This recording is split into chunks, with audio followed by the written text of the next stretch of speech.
우리가 나이가 들면 누가 우리를 돌봐주게 될까요?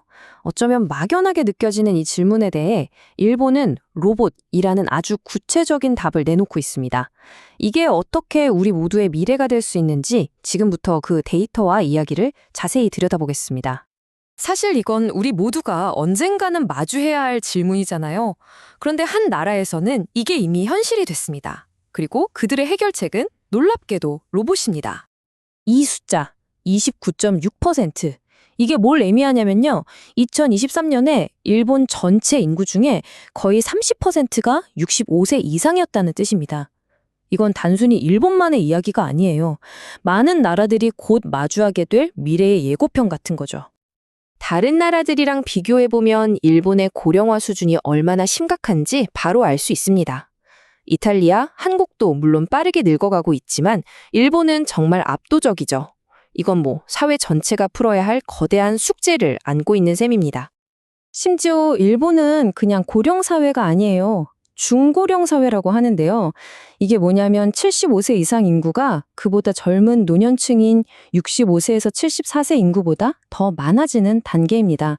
그러니까 가장 도움이 필요한 연령층이 가장 빠르게 늘어나고 있다는 뜻이죠. 이런 인구 변화는요, 곧바로 엄청난 재정적 압박으로 이어졌습니다. 보세요. 공적 돌봄 보험에 들어가는 비용이 불과 20여 년 만에 3배 이상 폭증했어요. 3.6조 엔에서 11.9조 엔으로요. 이건 시스템 전체를 위협할 만한 수준인 거죠.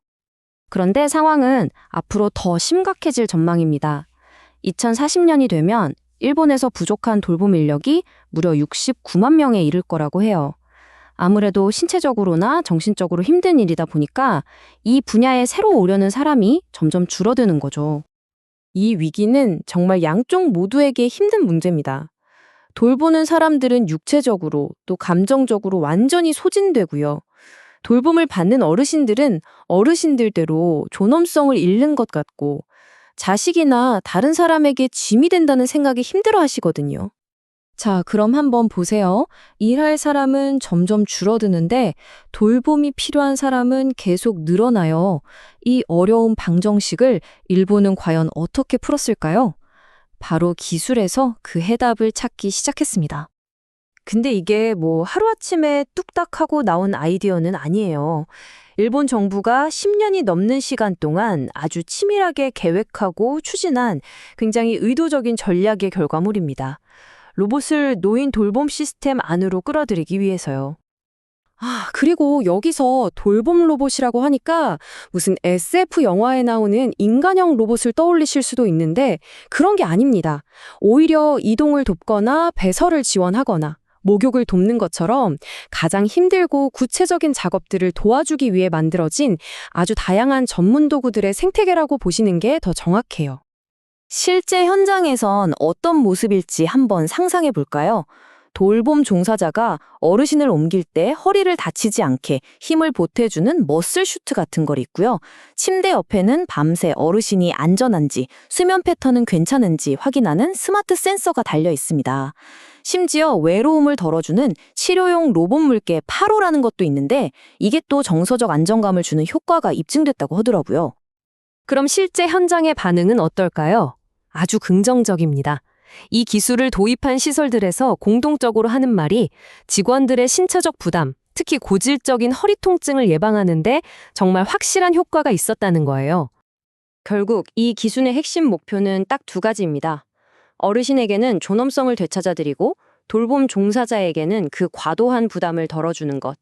그러니까 문제의 양쪽을 동시에 해결하려는 시도인 셈이죠. 자, 그렇다면 일본의 이 이야기가 왜 우리 모두에게 중요할까요? 남의 나라 얘기 같지만 전혀 그렇지 않거든요. 왜냐하면요, 다른 나라들은 일본보다 훨씬 더 빠른 속도로 늙어가고 있기 때문입니다.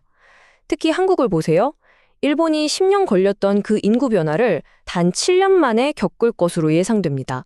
이건 말 그대로 제대로 준비할 시간이 거의 없다는 뜻이에요.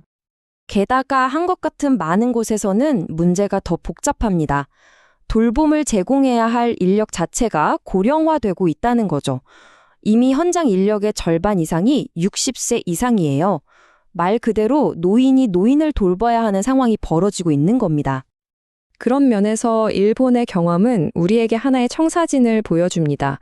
첫째, 정부가 연구 개발에 전략적으로 투자하고, 둘째, 시설들이 이런 기술을 도입하도록 재정적 인센티브를 주고, 그리고 가장 중요하게는 현장 인력이 이 새로운 도구들을 능숙하게 사용하도록 교육하는 거죠. 이 세 가지가 함께 가야 합니다. 하지만 분명히 해둘 게 있습니다. 이게 로봇만 사오면 모든 게 해결되는 그런 간단한 문제는 결코 아니라는 겁니다. 막대한 초기 비용 문제도 있고요. 현장 인력이 이 변화에 적응하고 기술을 제대로 익히도록 하는 교육이라는 정말 큰 산을 넘어야만 합니다. 그래서 마지막으로 이런 질문을 던지게 됩니다. 로봇이 우리 몸을 들어 올리고 건강을 24시간 모니터링해 줄 수는 있겠죠. 하지만 바로 그 기술 때문에 우리는 돌봄이라는 지극히 인간적인 행위의 진짜 의미가 무엇인지 다시 한번 고민하게 되는 것 같습니다.